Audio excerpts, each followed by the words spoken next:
Você não sabe ler contratos. A voz cortou a sala como lâmina. Não era apenas um agravo. Era um decreto que procurava encaixotar a vida de alguém no lugar que a sociedade destinava às suas origens. Fez-se silêncio. Por cortesia, por hábito, por medo. As mãos que seguravam o contrato tremiam levemente. Na penumbra do grande salão do solar de São Vicente, onde o relógio de parquete marcava o tempo com solenidade e as cortinas guardavam o pó de gerações, a palavra reverberou contra o painel de jacarandá e colunas de mármore. Mariana ergueu os olhos. Seus dedos, ainda úmidos do sabão com que havia lavado o pano de mesa da biblioteca, apertaram o pergaminho como se este fosse um segredo a ser guardado. Tinha 27 anos, rosto de traços finos, mas marcados pelo trabalho árduo, olhos de um castanho que pareciam mais escuros quando iluminados por lamparinas. Usava o avental já desbotado, cabelos presos com simplicidade. Era uma criada, e no solar todos sabiam disso antes de saber qualquer outra coisa sobre ela. O homem que proferira a ofensa era o proprietário, o herdeiro aparente, o senhor de tudo que se via. Senhor Eduardo Cavalcanti. Quando caminhava pelo corredor, o assoalho parecia se curvar. Elegante em um sobretudo que combinava cinza-carvão e altivez. Os cabelos penteados com a mesma ordem que usava para dispor os móveis. Olhos claros, cínicos, com o brilho racional de alguém acostumado a calcular perdas e ganhos. Eduardo não era mau por princípio. Era fruto de uma época que ensinou aos homens, como ele, que posição e razão eram sinônimos e que sentimentos eram equações a cuidar à distância. Naquele instante, porém, a voz continha outro corte, um divertimento quase cruel. Ele havia recebido a notícia de que um dos documentos do solar, um contrato antigo e, por ironia, decisivo, estava sendo examinado e não lhe cabia acreditar que uma criada ousasse manuseá-lo com curiosidade. Você não sabe ler contratos, repetiu com a serenidade de quem põe um selo sobre a verdade social. Mariana não respondeu. Uma parte de si reconheceu ali o velho movimento que sempre a enfrentava. A necessidade de esconder o que sabia. Aprender as letras aos 9 anos, quando seu pai, um antigo livreiro, a ensinou no alpendre de sua casa, com a paciência dos homens que não tinham outra ambição, senão ver os olhos da filha iluminados pelos segredos das palavras. Depois da morte dele, da miséria, das doenças, a leitura tornara-se uma ferida que precisava ser coberta. Ler naquele mundo era encarar possibilidades perigosas. Quando fora obrigada a virar criada no solar, prometera a si mesma usar a habilidade apenas quando fosse inofensiva, para guiar a filha do caseiro nos exercícios de aritmética, para passar horas a fio consertando receitas e etiquetas, para decifrar bilhetes de amor de moços da vila. Era um saber íntimo, escondido como joia no fundo de um estojo. Mas o contrato entre as mãos de Eduardo não era um bilhete, e o solar estava embebido hoje de inquietação. O corpo do velho barão, seu avô, havia partido havia 2 meses, deixando não apenas um silêncio sufocante no corredor principal, mas papéis que se recusavam a ser simples. A herança era vasta. Terras, engenhos, casas, dívidas escondidas sob a roupagem de lucros. E havia uma cláusula. Dizia-se em sussurros pelo refeitório e pelo jardim que poderia virar tudo de cabeça para baixo, se lida com um olhar sagaz. O ofício adivinha do tabelião da comarca. Havia uma contestação. Um primo remoto, o Sr. Antônio Lemos, chegara com um advogado e olhos famintos, alegando que certas formalidades não tinham sido cumpridas e prometendo, com a delicadeza de um urso, desalojar a família Cavalcanti de suas terras. Eduardo, obstinado, recusara-se a ceder. Dr. Álvaro, o advogado de terno bem alinhado e luvas sempre limpas, visitara o solar como se o consultório fosse um templo e o lar uma mera extensão de sua autoridade. Por isso, o contrato estivera à vista naquela tarde. Partes do testamento e do inventário deveriam ser revistos. E por isso também, a presença de uma criada entre os documentos era, aos olhos de Eduardo, uma insolência. Você não sabe ler contratos, disse, como se as letras fossem uma cortina que separasse a humanidade aceitável daquela inaceitável. Mariana respirou lento. Lembrou-se do rosto do pai. Quando ela pronunciou as primeiras palavras, ele sorriu com a doçura de quem reconhecia a própria sobrevivência. Lembrava-se também das gírias que os patrões usavam para tratar os funcionários, do gosto amargo no café que vinham forrar a boca do desprezo. E, no entanto, havia em sua alma uma rechaçada rebeldia. Se as palavras podiam ferir, também podiam consertar. Havia dentro do pergaminho a chave de vidas que não pertenciam só aos ricos. Haveria sempre uma cláusula que favorecia os nobres. Mas, por vezes, entre as linhas da burocracia, nasciam pequenos refúgios para os inesperados. A narrativa volta e avança. Explicar o solar, as personagens secundárias, o contexto sócio-histórico.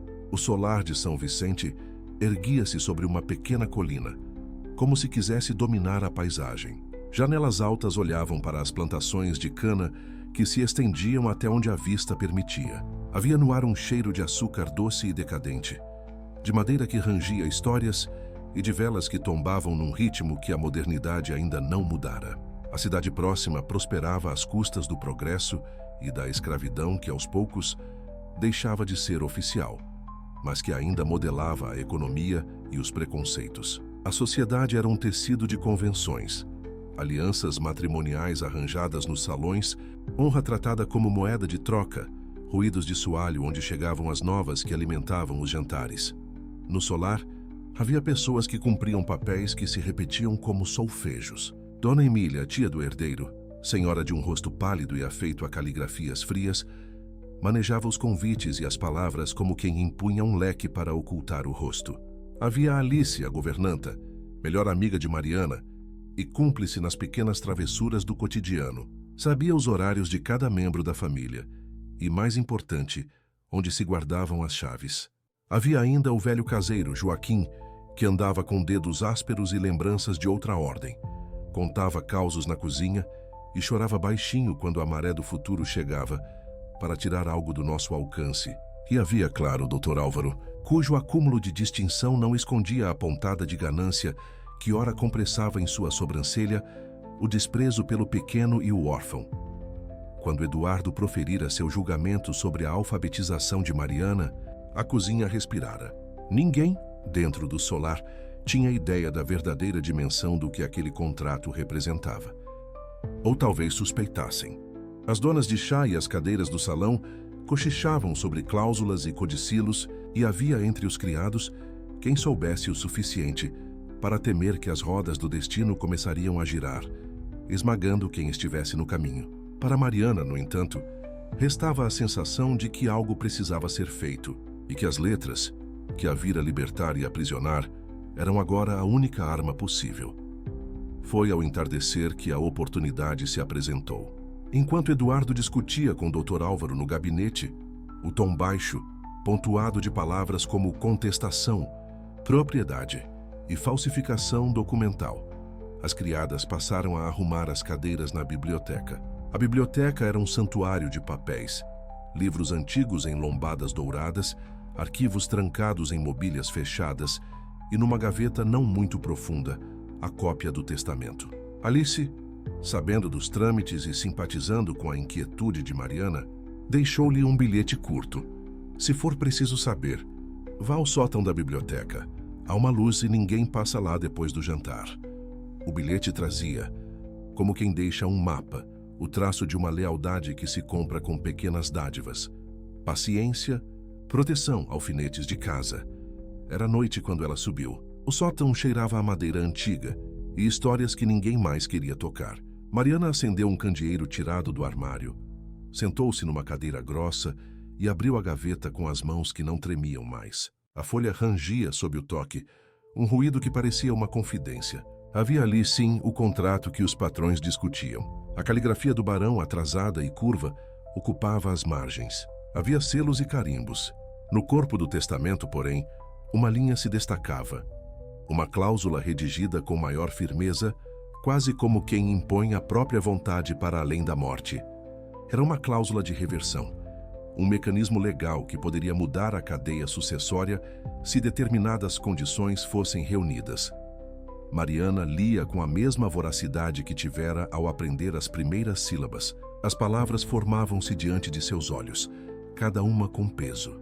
Caso o herdeiro legítimo se torne incapaz de exercício, ou renuncie por motivos que atentem contra a preservação do solar, será acionada a cláusula 7, que determina que a propriedade permanecerá sob gestão temporária de um comissário até que se encontre um administrador com comprovada competência e dedicação à preservação do legado, dizia. Mariana sentiu uma pontada.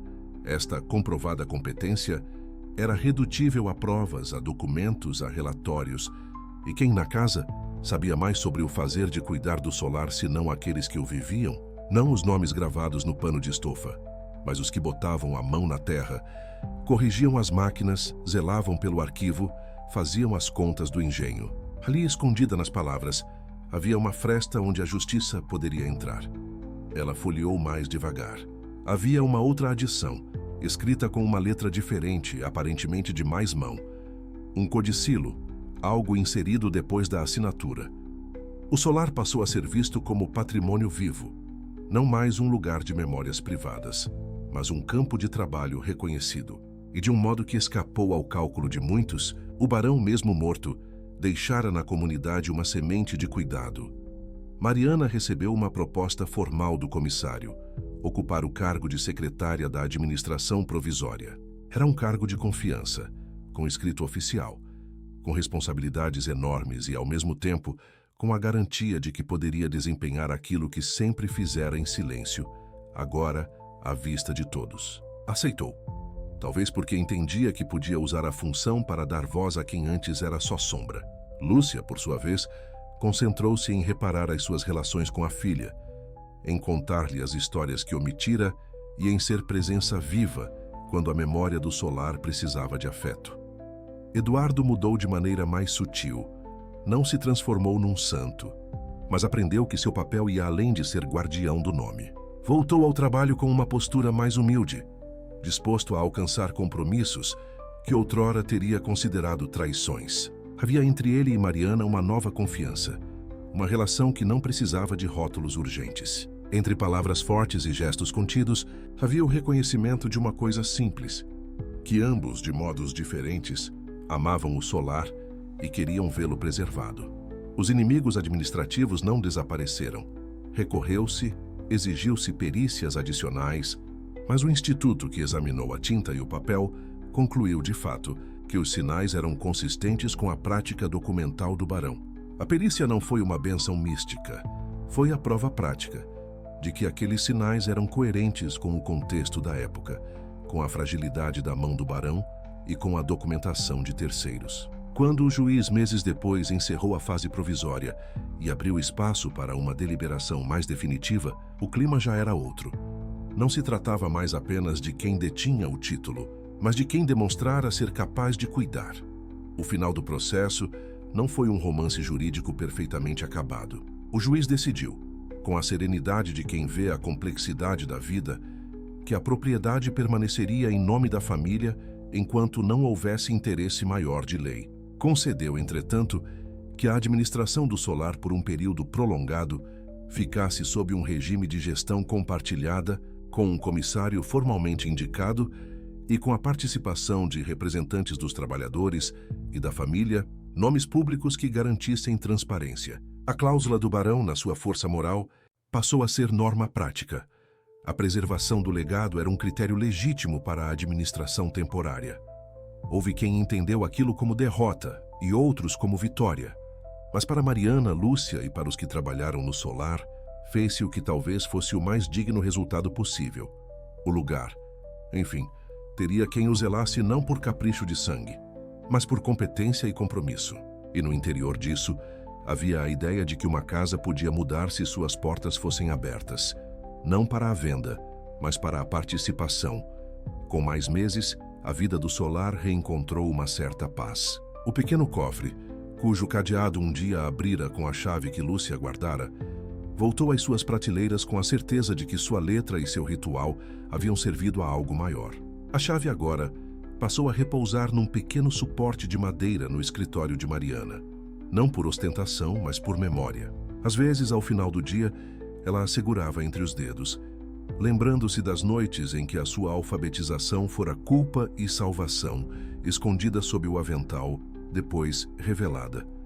Houve consequências sociais. Alguns empregados antigos receberam o reconhecimento de tempos de serviço, contratos foram regularizados e um fundo de manutenção foi criado com parte das rendas para garantir reparos. Lúcia trabalhou com a cozinha, com as visitas às enfermeiras locais e com o cuidado das hortas, ocupando um lugar que não pedira, mas que merecia. Alice tornou-se a coordenadora das tarefas administrativas e Severino, o contador, viu seu trabalho valorizado e multiplicado.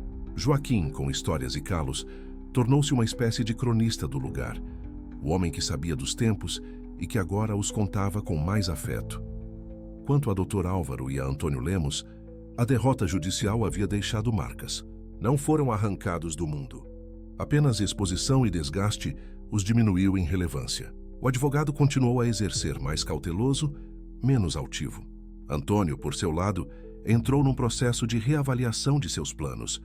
Havia negócios que se perderam e reputação que já não se recuperava tão fácil. Uma lição que não envolve redenção forçada, fora dada, que a voracidade de um indivíduo contra um patrimônio coletivo pode encontrar resistência quando há comunidade e vontade. No final de um ano, o solar celebrava uma colheita moderada. Havia novas reparações nas rodas do engenho. A roda de captação de água foi consertada, as plantações estavam sob rotação inteligente e havia um cronograma claro de preservação das casas. A administração provisória dera lugar a um conselho de gestão que incluía Eduardo, Lúcia, Mariana, Severino e representantes dos trabalhadores. O título de propriedade, esse, permanecia em disputas jurídicas, mas o dia a dia tornara-se menos precário. Numa tarde em que a brisa trouxe o cheiro de açúcar e terra molhada, Mariana caminhou pelos corredores do solar. As paredes agora abrigavam não apenas retratos, mas compromissos, pequenas placas com nomes dos que haviam trabalhado para a manutenção e um mural de contas onde qualquer um poderia consultar rendas e despesas. Ao chegar à biblioteca, colocou a chave no suporte de madeira. Ela olhou para o cofre, fechado, porém não escondido, e sentiu que sua vida agora fora reorganizada em torno de algo que transcendera a condição de filha de criada. Era guardiã, secretária, e também aquela que podia ler as linhas por inteiro. Lúcia estava na cozinha, preparando um caldo simples. Eduardo passou, com um gesto de cumprimento agora mais franco, e os três trocaram um sorriso que não podia ser explicado apenas por palavras. O solar não pertencia mais à dominação de um único nome. Era de modo precário e belo comum, ou pelo menos projeto de comunhão. E para Mariana isso era suficiente. Na última cena que aquele ano ofereceu, havia uma instituição pequena, quase íntima. A assinatura final no livro de registros do solar, onde constava em letra firme o compromisso da comissão de gestão. Mariana assinou. Lúcia olhou para a filha com olhos que diziam orgulho e perdão. Eduardo, por sua vez, deixou sua assinatura com um gesto mais solene do que todos os seus jantares de gala poderiam alguma vez ter. A lamparina da mesa da biblioteca lançou uma luz cálida sobre a cena. Quando por fim Mariana repousou a mão sobre a chave que estivera no suporte, pensou nas palavras que ouvira do pai e na doçura amarga da luta. Havia na sua cabeça a certeza de que a leitura, esse dom que aprendera entre retalhos de vida, não era apenas técnica, era instrumento de mudança. Era a possibilidade de reorganizar o mundo. E o solar, sob uma chuva fina que parecia lavar as esperanças, cantou baixo como se agradecesse. A sua última visão, antes de fechar a porta da biblioteca, foi do retrato do barão, cujos olhos pintados pareciam mais compassivos do que em muitos anos. Mariana pensou que, de algum modo, o homem também aprendera uma lição póstuma, que a vontade pode habitar palavras simples e que, se bem interpretada, serve não para perpetuar privilégios, mas para conservar o que é essencial. Ela fechou o livro e, com a chave ainda quente na mão, saiu para o jardim onde as canas balançavam em sincronia, como se finalmente o solar respirasse. E na falta de legítimos herdeiros aptos, o barão determina que seja observado o espírito do inventário anual e que a administração da propriedade poderá, temporariamente, ser confiada àquele que demonstrar, por meio de testemunhos e de registros administrativos, a aptidão para a conservação e recuperação do patrimônio. Era um texto quase filial, um sopro de responsabilidade que não dependia apenas de nascimento. Mariana sentiu o coração apertar. As palavras, deixadas por um homem que já não poderia agir, pareciam apontar uma saída para uma injustiça eminente. Havia, entretanto, um perigo. Dr. Álvaro e o primo Antônio discutiam, mais adiante, a possibilidade de contestar a autenticidade do codicilo. Sempre se pode alegar falsificação. Ela ouviu a voz do advogado como um espectro nas memórias do salão.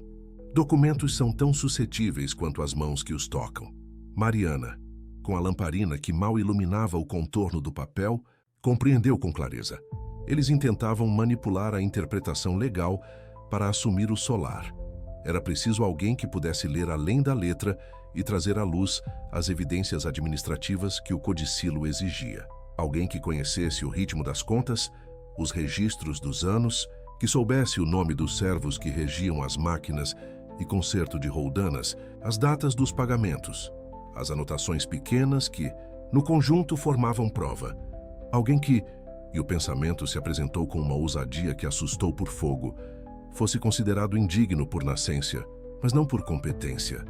Os minutos passaram como se o solar tivesse entrado num compasso próprio, feito de sombras e folhas, que viravam num ritual que precisava de testemunha.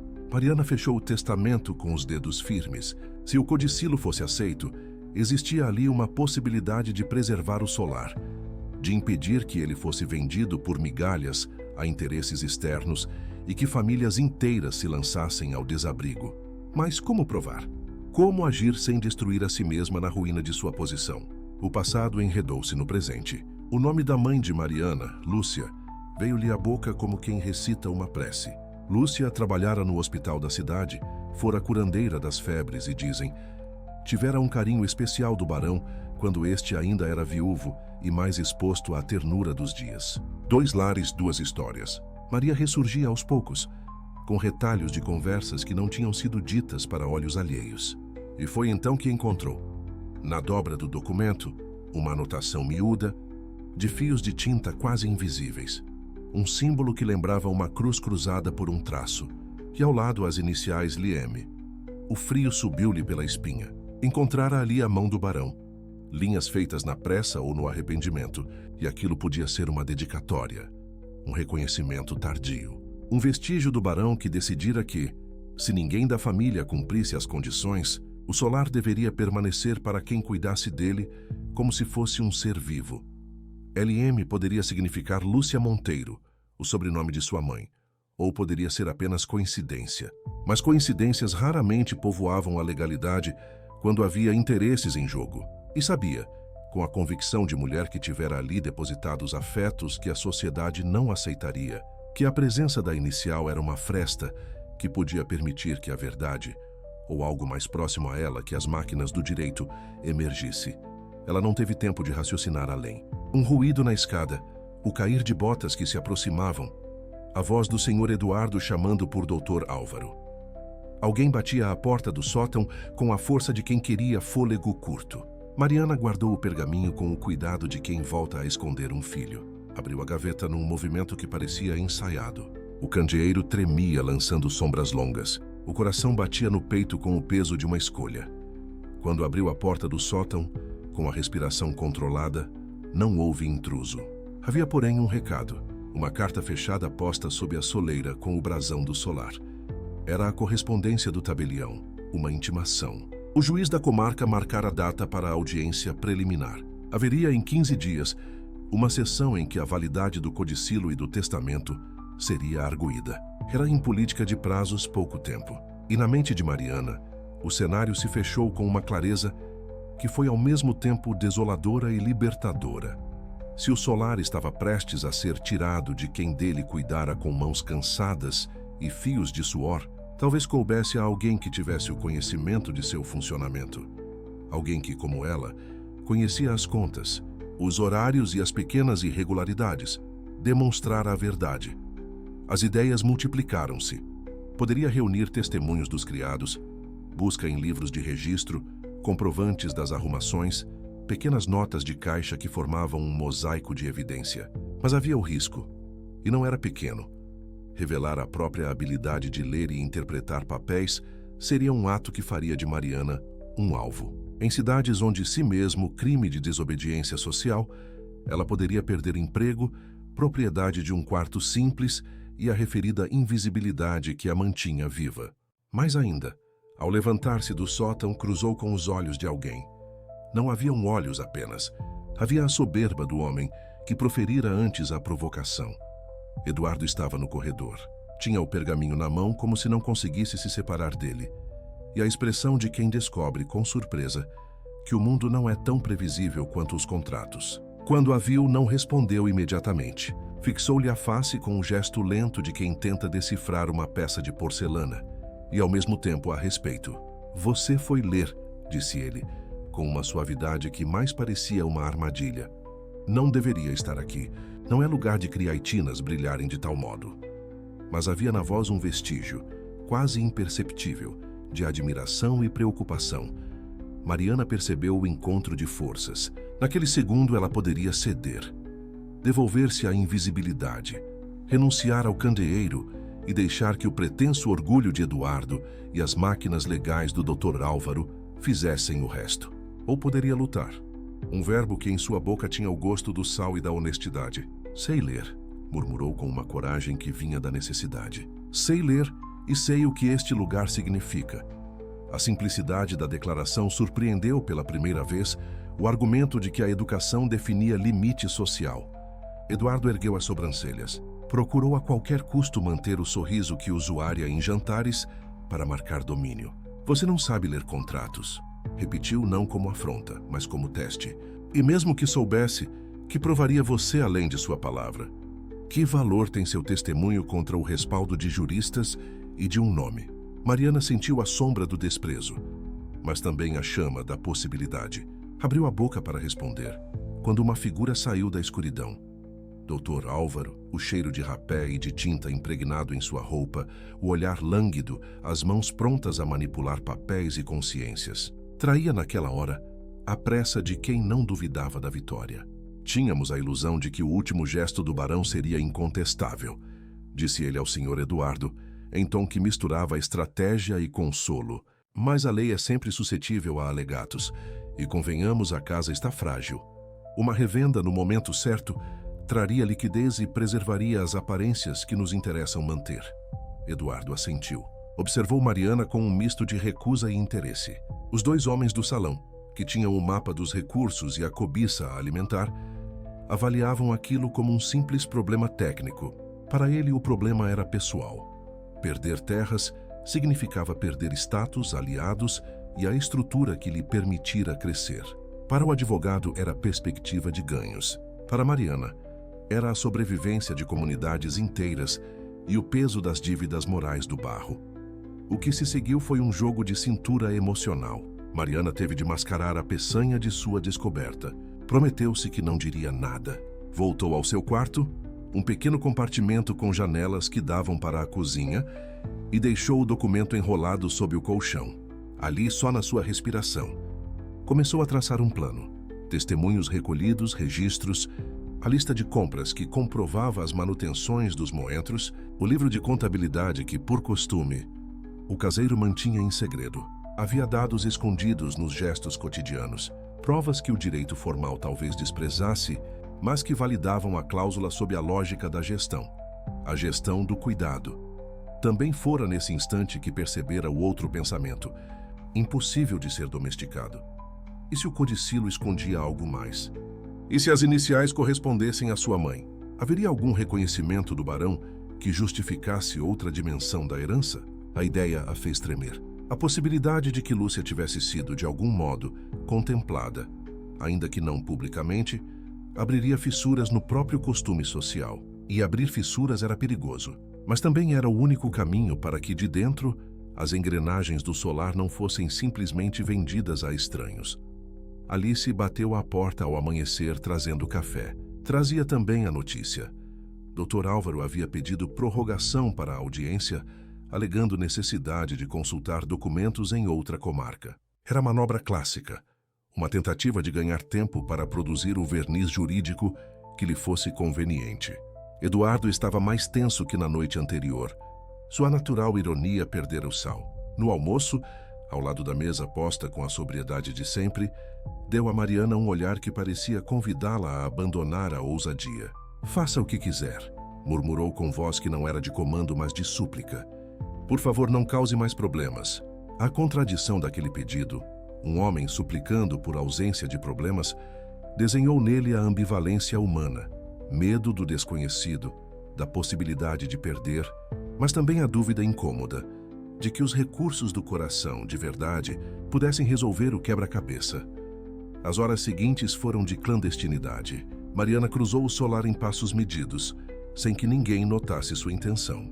Interrogou com a delicadeza dos que precisam esconder perguntas alguns dos empregados mais antigos. Joaquim, com a voz embargada, abriu a fechado de registros. Revelou pequenos cadernos de mão, onde notas de manutenção, compras de ferramentas e gastos com consertos figuravam como uma narrativa que o tempo gravara. O velho registrava tudo, disse ele num sussurro. Não fazia segredo de números. Era possível, pensou Mariana, juntar essas peças e criar o conjunto necessário para validar a competência administrativa que o codicilo pedia. Porém, havia sempre o fio de perigo.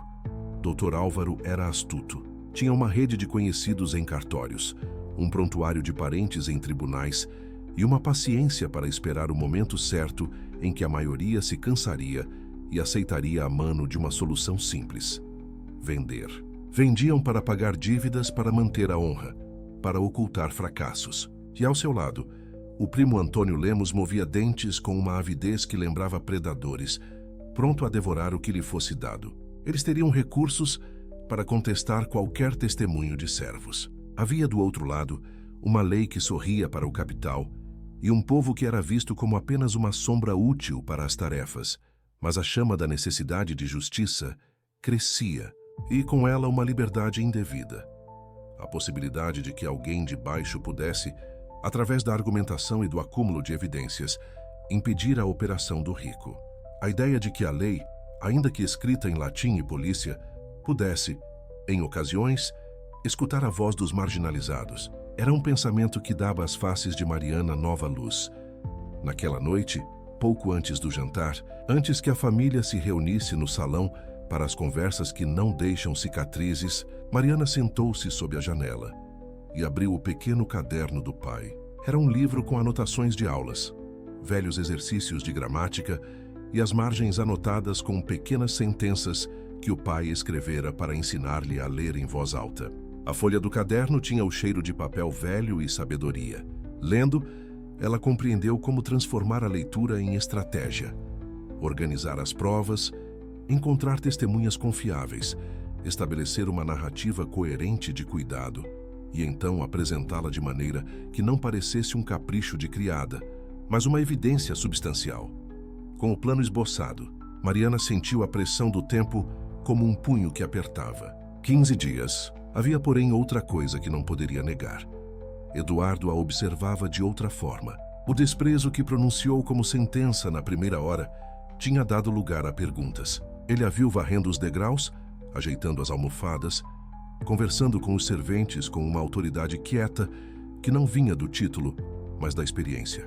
Que é mais perigoso para ambos, quando a viu na biblioteca ou então a ouviu recitar números de um livro antigo, alguma coisa no peito do homem se comoveu. Uma admiração inconfessável, talvez até uma dúvida sobre as certezas que lhe haviam sido incutidas. Ele começava a perceber que hierarquias não provavam nada sobre o caráter intrínseco. Ele começava, ao sabor de um problema que o atingia de modo pessoal, a considerar a possibilidade de que coragem e inteligência pudessem residir em lugares que a etiqueta jamais autorizara a subir à mesa. E então, naquela noite, quando a casa se aquietou e as estrelas quebraram sua luz fria, o destino trêmulo preparou uma surpresa. Havia um bilhete no hall, uma nota fechada para o senhor Eduardo. Chegara dos advogados de Antônio. Traziam provas de uma suposta assinatura adulterada que desmentia o codicilo. Era, na prática, a primeira investida séria a ponto de levar o caso aos rumos de uma disputa judicial com testagens forenses. Eduardo leu a nota e pela primeira vez não teve uma estratégia pronta. Olhou para Mariana. Havia frustração em seu rosto e embaixo dela uma centelha de desespero. Ela sentiu a sala girar. A palavra falsificação vibrava no ar como trovão. O plano que havia começado a costurar parecia ruir diante da possibilidade de que sequer o documento fosse aceito como legítimo. E, no entanto, havia algo que o bilhete não considerara: a própria existência de testemunhas que, reunidas, mostrariam um padrão de cuidado administrativo que justificaria um comissariado temporário. Conforme redação do codicilo, a possibilidade se abria, mas exigia coragem e um gesto que poderia transformá-la de máscara em protagonista. Mariana recolheu o testamento do sótão, desceu para a cozinha com passos que pareciam firmes, e quando atravessou o corredor, sentiu o olhar de Eduardo pousar nela. Ele aproximou-se, com a sombra de dúvida ainda no rosto, e murmurou: "Você não sabe ler contratos." Desta vez, a frase não teve o tom de acusação fácil, mas o peso de alguém que exige resposta a si mesmo. Mariana lhe devolveu o olhar. A lamparina oscilou. O solar, que tanto abrigou segredos, aguardou. E então, no instante em que ia abrir a boca para falar, e talvez confessar uma pequena verdade que colocaria tudo em risco, ouviu-se na escadaria passos apressados. A porta do hall abriu-se com violência. Dr. Álvaro entrou, seguido por Antônio Lemos, e traziam nos olhos a certeza de preponderância. Atrás deles, bound by procedure, veio também o mensageiro da comarca com uma certidão que selava o calendário. A audiência preliminar mantinha-se e seria em exatos 10 dias. No rosto de Dr. Álvaro havia um sorriso que cortava. Ele já possuía parte de suas evidências, e a guerra, pensava ele, estava a seu favor. Mariana sentiu o ar rarear. Segurou o testamento entre as mãos, como se fosse um corpo vivo que precisava ser escondido. O retrato do barão na parede do salão parecia observar a cena com olhos de tinta. Do chão subiu uma vibração que atravessava camadas. A possibilidade de salvação ali e o perigo de um erro. Naquele instante, Eduardo aproximou-se dela mais do que a etiqueta. Olhou fundo, como se estivesse enxergando algo inesperado. "Se souber ler contratos", disse ele com voz baixa, quase um pedido, "mostre-me o que pensas." Havia na frase final a submissão da razão que precisa de uma mão amiga. Mariana sentiu o impacto de cada palavra. Era como se todo o solar se condensasse em torno de uma decisão: falar e arriscar tudo, ou calar e deixar que as engrenagens do mundo a fizessem invisível. O pergaminho estava quente na sua mão. Por trás das portas e dos quadros, as contas e as vidas pairavam.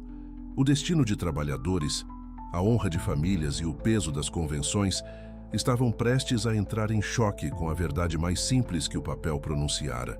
Ela ia responder quando, do corredor, ecoou uma voz que não esperava ouvir, a da velha tia Emília, entrando ao salão com seu ar de comando, trazendo na mão um envelope novo. O som do selo rompendo parecia o anúncio de que, para além dos dramas íntimos, havia aqueles que já planejaram o jogo.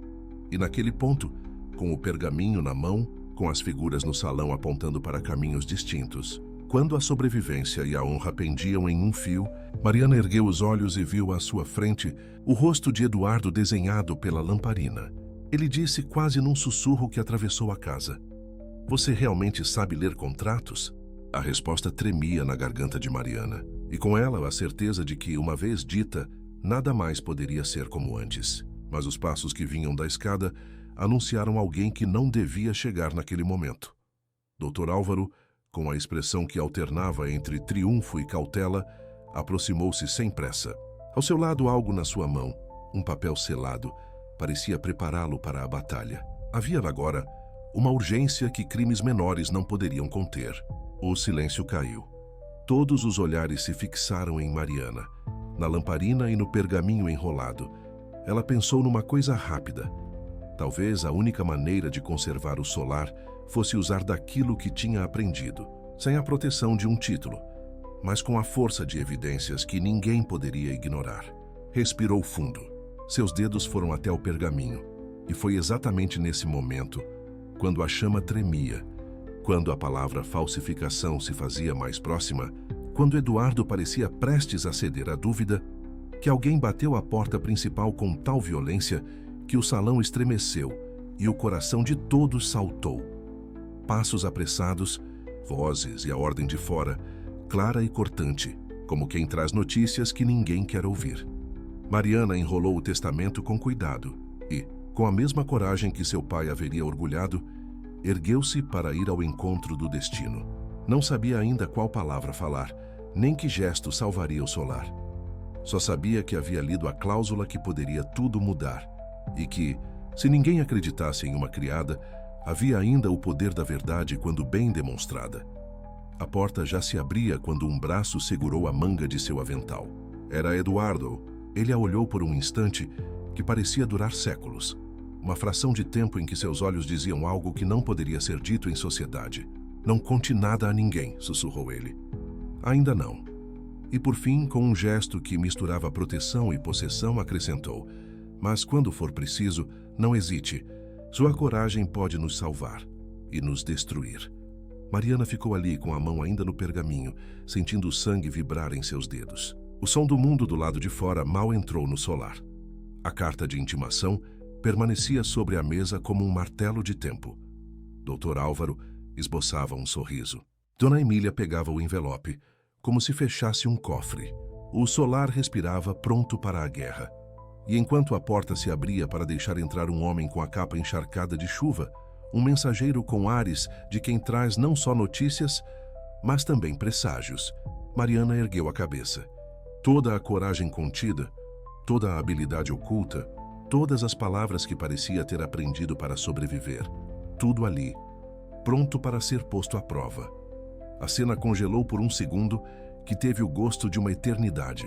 Os olhares alheios, o pergaminho enrolado, a lamparina oscilando e o som da chuva sobre as pedras. E então, quando o mensageiro abriu a boca para anunciar a razão da sua pressa, a voz que soou do fundo do corredor foi apenas uma, seca e cortante, capaz de partir a noite de modo definitivo. "Doutor Álvaro, o tabelião enviou agora um ofício e traz consigo uma execução provisória." Mariana sentiu como se o assoalho se abrisse. O pergaminho deslizou-lhe da mão, e naquele silêncio que se seguiu, a casa inteira prendeu o fôlego. O que havia de vir a seguir poderia salvar o solar, ou levá-lo ao desfecho que todos mais temiam. Ela avançou um passo. Todos os rostos se voltaram para o testamento caído. E como se a respiração do solar dependesse dela, ela soube, com cristalina clareza, que a hora de a criada ler, agora, não era apenas um detalhe, era o princípio de um confronto. E quando abriu a boca para erguer o pergaminho, a porta do salão bateu com o estrondo de segredo que se rompe. E o mensageiro, que trazia o ofício, anunciou que ninguém poderia ignorar. Havia um prazo, curtíssimo, para que a cláusula fosse comprovada perante a comarca. O solar precisaria, em poucos dias, mostrar provas irrefutáveis de que o barão realmente determinara a preservação para quem cuidasse do lugar. Mariana, com o coração roncando no peito, agarrou o contrato. Seus olhos pousaram nas iniciais quase invisíveis. Em sua garganta, uma palavra formou-se: a vontade de agir. Mas antes que pudesse pronunciá-la, a voz do advogado, afiada como aço, rasgou o ar. "Isso é um jogo de cartas, senhores. Todo mundo tem uma mão, mas poucos têm o jogo inteiro." O jogo estava lançado, e quando a lamparina tremeluziu uma última vez, todos sentiram que o solar de São Vicente, até então quieto mosaico de hábitos e lembranças, começara a girar numa tempestade que não pouparia ninguém. Ela buscou a palavra de seu pai. O pergaminho estava ainda quente nas mãos, e num sussurro quase para si, Mariana repetiu: LM, a inicial da esperança. E quando ergueu os olhos para o salão repleto, para Eduardo, para Dr. Álvaro e para a tempestade que batia lá fora, percebeu que o destino do solar estava nas suas mãos, e que revelar sua capacidade de ler contratos seria, talvez, o começo de uma disputa que poderia salvar ou destruir a todos. Mas o que ela faria? Como provaria que conhecia as contas? Como reunir testemunhas contra um advogado que tinha mais recursos que vidas? E mais inquietante ainda, o que significavam as iniciais LM? Mera coincidência ou uma chave para algo mais profundo que a própria herança? A porta do salão bateu novamente. O mensageiro colocou o ofício sobre a mesa e a tinta do convite judicial parecia agora uma sentença. Todos se aproximaram, com olhos brilhantes e bocas fechadas, e naquele instante, quando a atenção de todos se voltou novamente para ela, Dr. Álvaro deu um passo adiante, abriu o envelope com dedos rápidos e leu em voz alta as 15 palavras que, enfileiradas, mudariam os alicerces do que conheciam. Execução provisória deferida, salvo apresentação de provas robustas, no prazo de 5 dias úteis. 5 dias. E o salão pareceu escurecer. Mariana segurou o pergaminho com mais força. Ao longe, o barulho da chuva aumentava, como se fosse um cronometrista a bater palmas. E quando, por fim, Eduardo olhou para ela com uma mistura indecifrável de temor e assombro, Mariana sabia. A próxima palavra que diria poderia salvar uma herança, ou arrastá-la para ruínas onde talvez a verdade se perdesse. Ela respirou fundo, abriu os lábios, e no exato momento em que ia pronunciar o primeiro nome da lista de testemunhas que poderia, talvez, sustentar a sua verdade, a cabeça do mensageiro virou-se para a porta. Um murmúrio percorreu a sala como serpente, e então a figura que apareceu na soleira trouxe consigo uma surpresa maior que as já conhecidas, um rosto que poucos esperavam ver novamente. Era uma mulher, molhada até os ossos, com um chapéu encharcado e um olhar que parecia ter atravessado ventos e anos. Seus olhos pousaram em Mariana com reconhecimento e algo como dor. Onde antes havia apenas avião de rotina, agora havia história. Ela chegou, disse alguém em voz baixa. A mulher caminhou até a lamparina e secou o rosto com a manga. Seus olhos caíram sobre o testamento caído no chão. E quando por fim falou, a sua voz foi ao mesmo tempo uma confirmação e uma profecia. Conheço aquelas iniciais muito bem. São minhas. O salão ficou imóvel. O solar prendeu a respiração. E por um instante, o som da chuva foi a única coisa que nos separou do ponto em que tudo haveria de se decidir. Próxima parte. O salão ficou suspenso num tempo que não sabia respirar. A voz da mulher atravessara a chuva e as expectativas como um fio cortante. São minhas. As palavras penduraram-se no ar e lhe deram peso.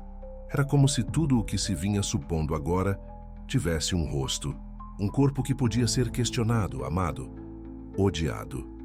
Mariana sentiu o mundo reduzir-se a duas figuras, a da mulher molhada que secava o rosto com a manga e a do retrato do barão, pendurado como acusador de ausências. Por um instante, não reconheceu a face na soleira. Depois, devagar, lembranças foram acendendo saliências no seu peito. A maneira de franzir o lábio, o traço de uma cicatriz no canto da boca, algo no olhar que era idêntico ao de sua própria mãe. Um nome nascia sem que ela tivesse dito: Lúcia. A mulher respirou fundo, como quem reorganiza uma história e sabe que a partir dali nada poderá voltar a ser a mesma coisa. Sua voz, quando falou de novo, já trazia o peso de anos vividos em silêncio. Meu nome é Lúcia Monteiro. Houve um sussurro que correu pela sala como vento entre as cortinas. Joaquim aproximou-se um passo, os dedos ainda cheios de farpas do trabalho, os olhos marejados. Alice recuou tocando no próprio peito, como se buscasse firmar o coração. Dona Emília deixou escapar um pequeno ruído, uma mistura de desagrado e excitação. Dr. Álvaro, por sua vez, inclinou a cabeça com a precisão de um predador, avaliando uma presa que poderia ser transformada em pretexto. Eduardo ficou por um segundo mudo.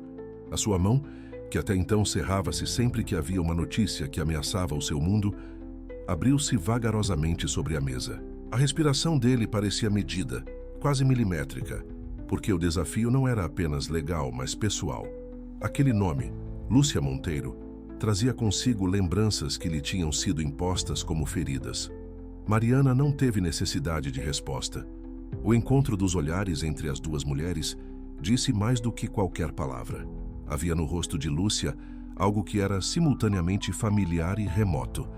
A expressão de quem viveu entre portas fechadas e, enfim, retornara. Vim assim, disse Lúcia, a voz baixa para que só os presentes ouvissem. Porque não encontrei outro momento. Soube do que estão tramando e da audiência. Vim dizer o que sei. E dizer que essas iniciais LM são minhas. O barão as fazia muitas vezes quando queria marcar algo que não era para todos os olhos. Guardava segredos em rabiscos. Às vezes era só para que eu soubesse que havia lido. Outras vezes queria que algo permanecesse. Mariana escutava cada sílaba, como se ela própria fosse um corpo de prova.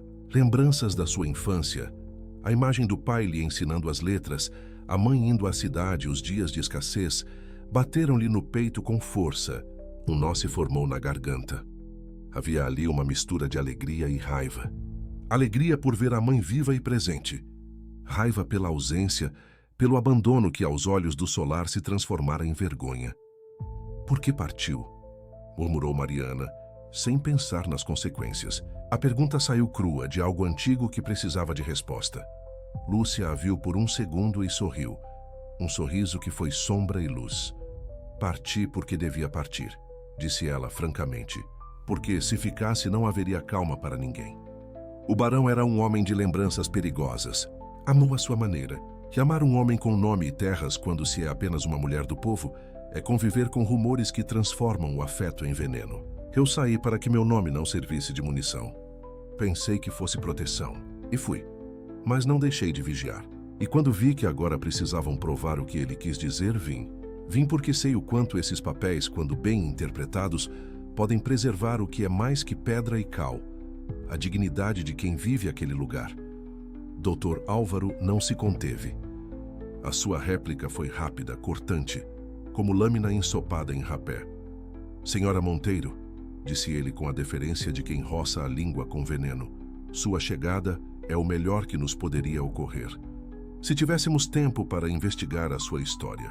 Mas o senhor juiz não se satisfaz com lembranças e sussurros. Ele quer prova, assinaturas, selos, testemunhas reputadas. O testemunho de uma mulher que viveu à margem das convenções pode ser útil para compor um quadro, mas não para sustentá-lo sozinho. Houve um murmúrio na sala. Eduardo mexeu numa caneca vazia. Seus dedos traçaram círculos na superfície. O seu rosto oscilava entre o assombro e a velada corneta do orgulho ferido.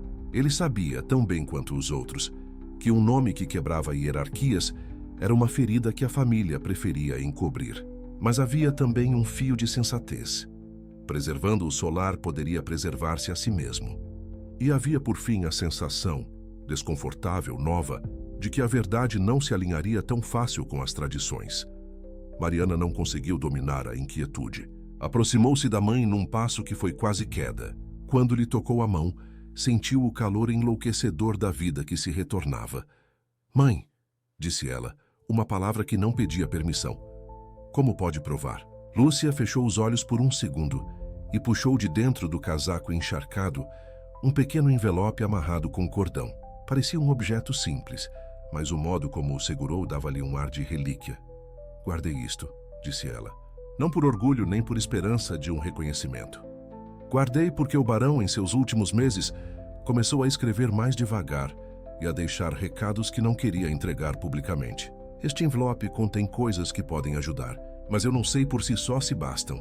E mais, eu venho com uma proposta e com um pedido. Alice de pronto aproximou-se com um caco de lenço secando a manga, disposta a oferecer calor humano antes das decisões. Joaquim engoliu em seco e pareceu mais jovem. Dona Emília arregalou os olhos, como se cada nova revelação ameaçasse uma cortina de pó que cobria sua reputação. Vamos abrir, murmurou Eduardo, em tom que não fosse de ordem, mas quase. Se há algo que nos ajude a ganhar tempo, traga aqui o que tem.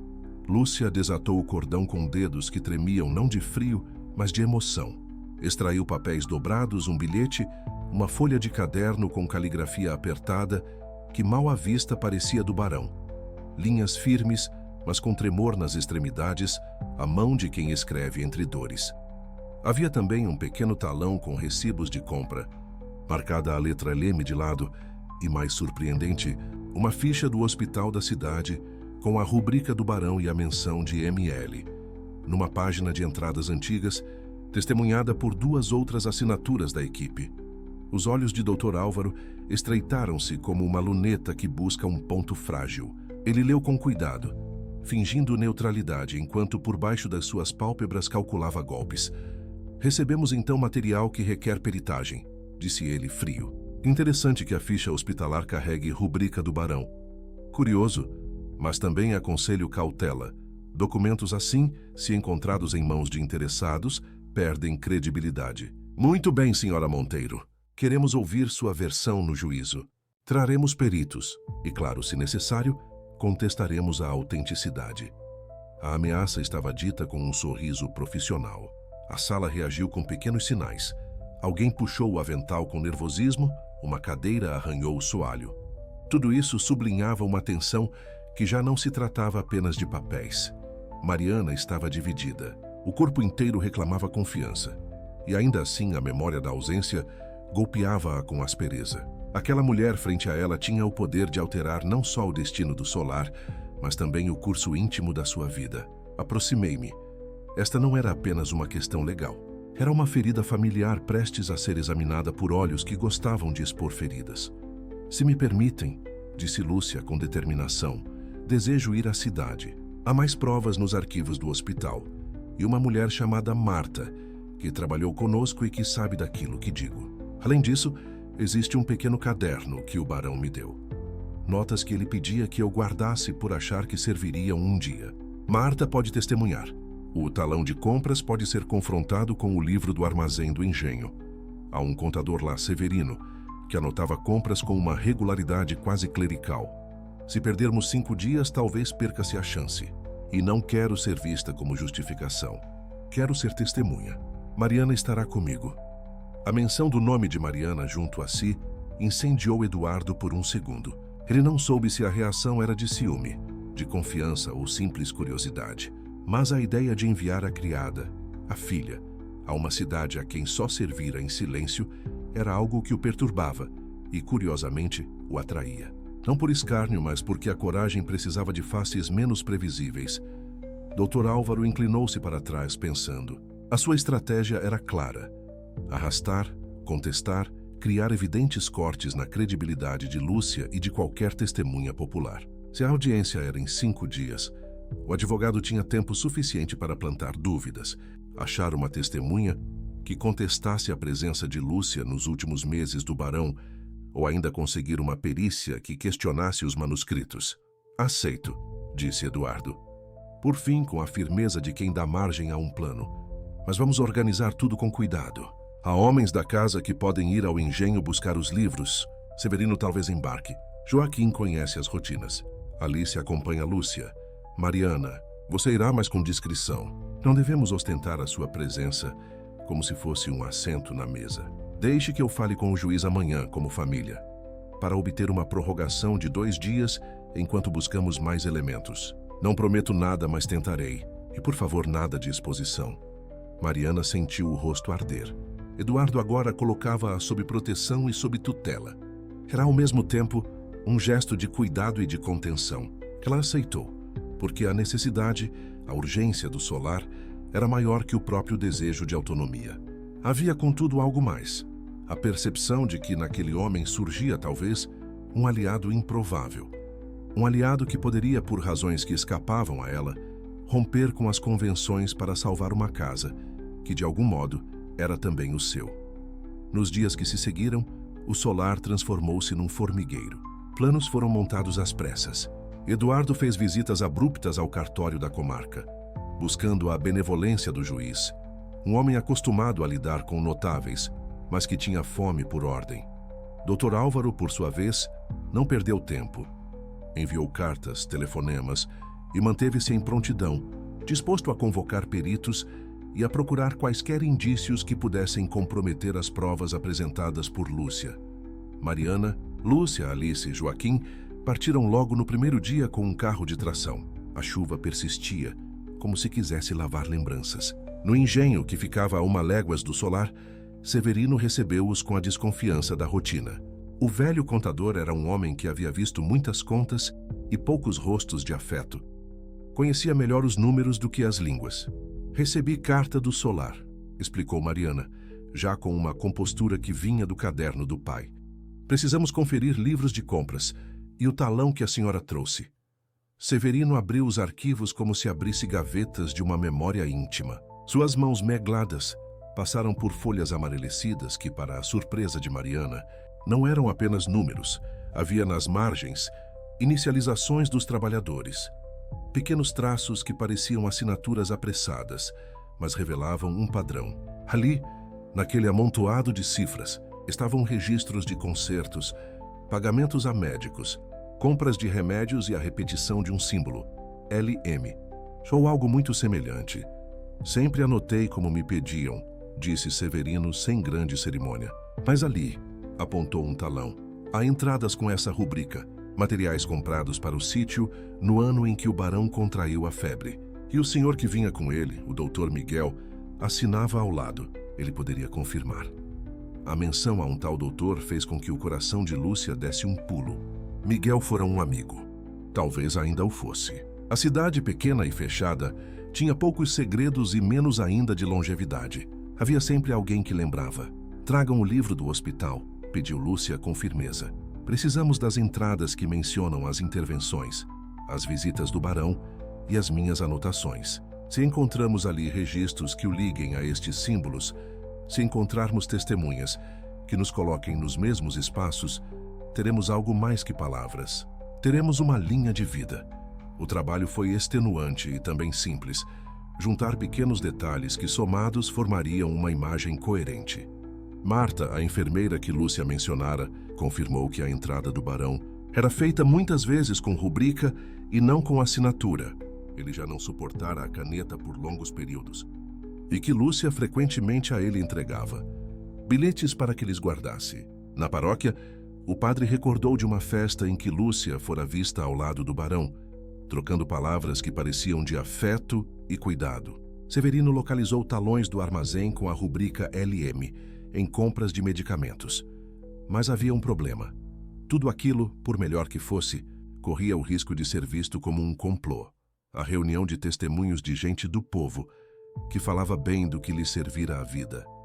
Aos olhos do direito instituído, o peso das provas variava conforme quem as assinava. E Dr. Álvaro Hábil trabalhava precisamente para transformar esse peso em pó.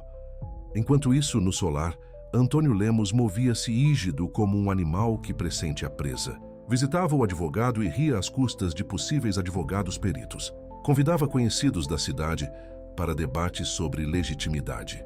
E numa sequência que não deixou de ser vil, tentou comprar testemunhas, ofereceu moedas aos empregados, promessas de aposentadoria aos mais antigos, alguma independência a quem topasse por um preço delatar o conjunto. Não foi fácil. Alguns criados sucumbiram à tentação. Outros, no entanto, mantiveram uma fidelidade que parecia vir de uma outra lei, não a do dinheiro. Ali se trabalhou incansavelmente para que as provas não se perdessem. Copiou recibos, levou notas à cidade, fez replicações que depois seriam úteis. Joaquim percorreu as cercanias, recolhendo testemunhos daqueles que haviam trabalhado sob o barão e poderiam falar da rotina com precisão. Eram relatos que traziam veracidade. Horas de manutenção, datas de concertos, quem pediu para que os moendros fossem esterilizados. Pequenas coisas que o documento legal pedia. Comprovada a competência e dedicação à preservação. E Mariana, por sua vez, percebia uma mudança interna. A leitura, outrora segredo, transformara-se em ação deliberada. Ela remexia fichas, montava listas, sabia guardar perguntas e direcionar respostas. Era, no fundo, um trabalho de montar quebra-cabeças. E o quebra-cabeça era o solar inteiro. No terceiro dia, quando pensavam que o conjunto de provas formava um mosaico suficiente para levar ao juiz, algo aconteceu que manteve todos sob tensão. Um bilhete chegou ao solar com uma caligrafia firme e conhecida. Dr. Álvaro recebeu-o com a normalidade de quem recebe uma peça de xadrez. O envelope trazia um selo que não poderia ser questionado. Era de um perito renomado na cidade, convidado por Antônio a fazer uma análise prévia. Um perito que aceitava trabalhar em situação de urgência e que poderia constituir a derradeira espada de Dr. Álvaro. Ele já tem os documentos que lhe enviaram, disse Dr. Álvaro, mostrando o bilhete como quem exibe uma carta de vitória. E quem o contratou? O senhor Antônio Lemos. Ele também me pediu que o mencionasse. O nosso movimento é simples. Para provar fraude, há que apontar anacronismos no texto, na tinta, na rúbrica. Se houver material que comprove que o barão não pretendia, ou que a rubrica LM não se referia a ela, teremos o caminho aberto. A ameaça foi um golpe seco. Eduardo respirou fundo. Os olhos reencontraram Mariana, que sorriu com força. Não iriam recuar. Haviam já reunido testemunhas, notas, talões, entradas de hospital. O que aparecia agora era um problema de técnica. E técnica se combate com técnica, ou com estratégia. Ele terá o que pediu, disse Eduardo com uma tranquilidade aparente. Mas não sem que façamos o mesmo. Precisamos de uma autenticação que não dependa apenas de testemunhas simples. Precisamos de um documento público assinado por uma autoridade que possa confirmar que o barão deixou essas instruções e que LM era uma rubrica conhecida e usada. Onde podemos encontrar algo assim? Joaquim franziu o sobrolho, como se vasculhasse memórias. De súbito, lembrança bateu-lhe o rosto como uma maré. Havia uma carta, uma correspondência que o barão mantivera escondida, enviada a um amigo antigo, um homem de negócios na capital. O barão, anos atrás, escrevera sobre a necessidade de preservação do solar. Falara de uma confiança em alguém que cuidasse do lugar e mencionara de leve uma mulher que compreendia os ritmos e que poderia ser guardada na lembrança, se não no testamento público. Essa carta, se encontrada, poderia colocar o barão em contexto de intenção. Onde está essa correspondência? Perguntou Mariana, num fio. O homem era de São Bento, disse Joaquim. As cartas foram ao arquivo do município, creio. Se ainda existem, foi decidido. Uma missão seria enviada à cidade grande próxima, aos arquivos do estado, para procurar qualquer menção do barão e do nome de Lúcia. Um homem do solar partiria à noite, sob o manto da chuva, para buscar selações que pudessem dar corpo à intenção do barão. Eduardo, brilhando um pouco de nervosismo e de despertar, aceitou a tarefa pessoalmente. Ele próprio partiria com uma carta de apresentação, como se a honra do solar dependesse do seu corpo. No entanto, a vida costuma impor surpresas que um plano nem sempre previra. Na calada da noite, quando a maioria dormia e as lamparinas se consumiam num lento lamento, alguém irrompeu no arquivo antigo do solar. Não foi um ladrão choroso, nem um homem movido por curiosidade inócua. Foi um visitante com o gesto duro de quem quer destruir uma prova. A sala de arquivos, onde estavam guardados os papéis das gerações, foi encontrada aberta pela manhã num estado de violência que cortara a respiração. Gavetas estavam reviradas. Caixas de papel foram jogadas ao chão como folhas de outono. Um canto da estante, aquele que guardava a correspondência privada, estava vazio, e o vazio doeu como um golpe. Mariana correu escada abaixo quando Alice gritou. O cheiro da madeira queimada, um cheiro de pólvora e inverno. Entrou na sala e fez com que as palavras se fechassem. Lúcia, por sua vez, correu com a face contraída. O envelope que ela trouxera no primeiro dia fora levado. Dr. Álvaro apareceu no hall com a serenidade de quem não é pego de surpresa. Seus olhos, porém, não disfarçaram uma satisfação contida. Alguém havia executado um serviço, e a mão invisível que ordens se moviam agora sugeria um jogo que vários jogadores controlavam. Um aviso, disse ele com a mesma frieza de sempre. Quando o jogo é assim, não se usam apenas os argumentos. Usam-se as cenas, e o medo trabalha por si. Eduardo ergueu a voz pela primeira vez, cortando o ar como um trovão domesticado. Quem fez isto? Exigiu. Ninguém respondeu. Joaquim, com cara de terra, encolheu os ombros e disse: foram levadas as cartas do barão. O resto está espalhado. Há marcas de fumaça. Alguém tentou destruir provas. A descrição caiu como uma punhalada. A casa inteira sentiu o golpe. O trabalho de dias, as esperanças de reunir as provas estavam feridos. Quem agira assim precisava ser decisivo. Queria tirar-lhes não só documentos, mas a vontade. Lúcia veio ao centro da sala e, pela primeira vez desde chegara, deixou cair uma lágrima. Não por si, mas por aquilo que representava. Mariana, sem pensar, agarrou a mão da mãe e sentiu a textura brava da pele. A perda era material, mas também era simbólica. Alguém ali reconheceria que o solar era um lugar que valia proteger e, talvez por isso, merecia ser tomado. Dr. Álvaro, com um sorriso que tentava ser consolo, aproximou-se e baixinho disse a Eduardo: considerem isto um lembrete de que há forças grandes em movimento. Não estou dizendo que eu as mova, mas lamento que não tenham tido o cuidado de proteger documentos de tamanha importância. A acusação ficou no ar, mas como faca lançada por alguém que se lava das mãos. Os dias que seguiram foram de incandescência. O juiz manteve a data. A execução provisória estava marcada para o 5º dia. O que restava? Testemunhos, talões, entradas do hospital e a memória das pessoas. Precisava ser organizado com uma tato que não permitisse aos peritos de Dr. Álvaro desmontar a credibilidade. Na noite que antecedeu a audiência, quando as máquinas do solar inchavam de trabalho, um novo bilhete apareceu sob a porta do quarto de Mariana. As mãos que o deixaram não tremiam. Emily, a tia, também recebeu um bilhete. Joaquim outro. Alice, por sua vez, encontrou uma moeda brilhante sob o prato do jantar.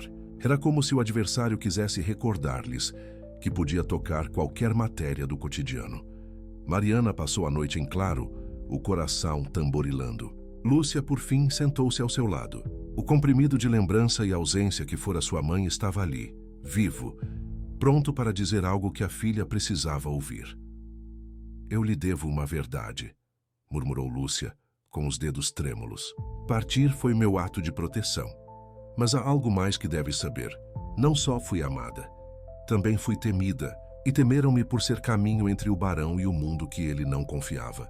Guardo uma coisa, e talvez a deixe a ti se o destino permitir." Mariana prendeu a respiração.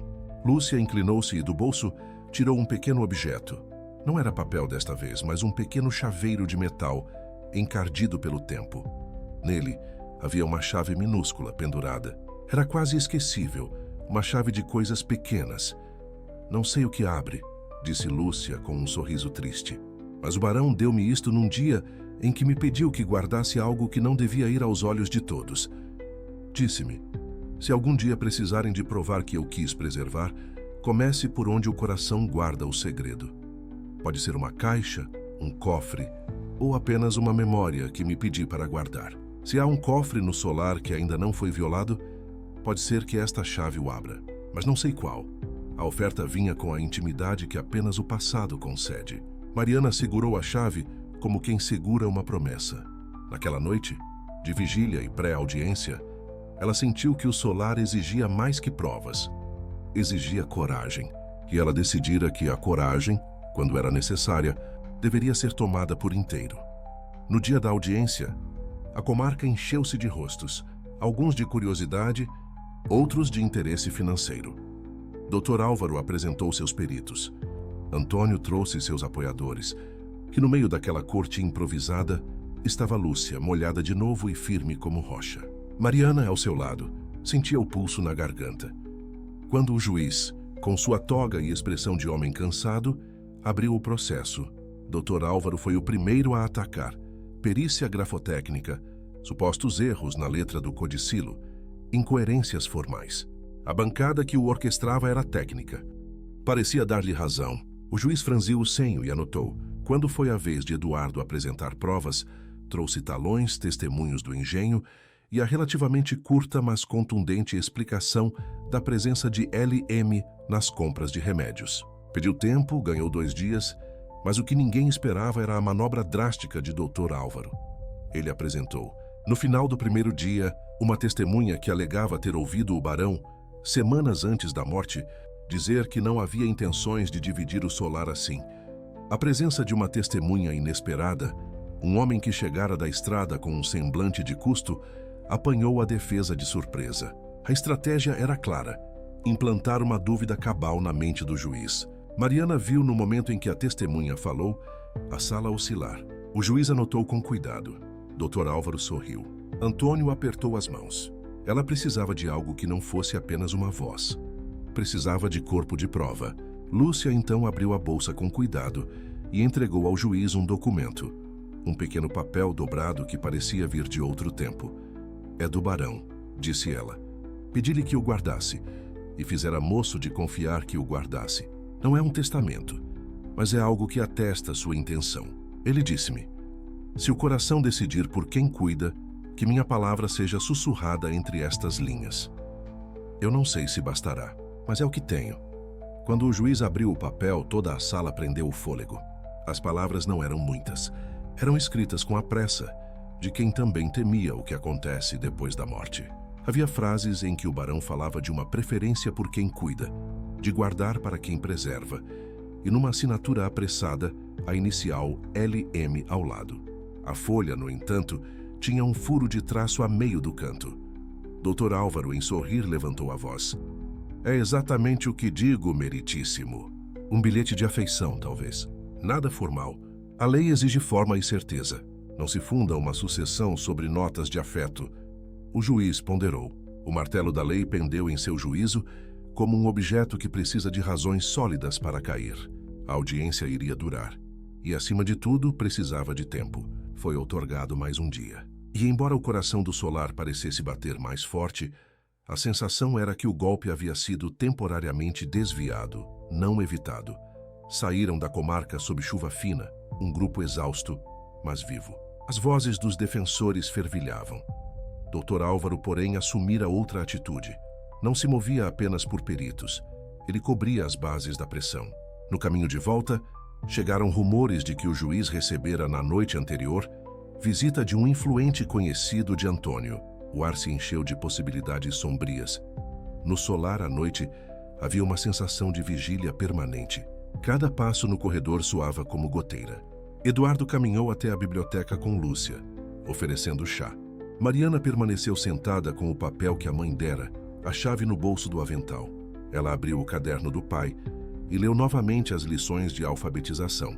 As letras desfilaram como se fossem um mapa que devia ser estudado. Em cada palavra havia uma possibilidade e, ao mesmo tempo, uma ameaça.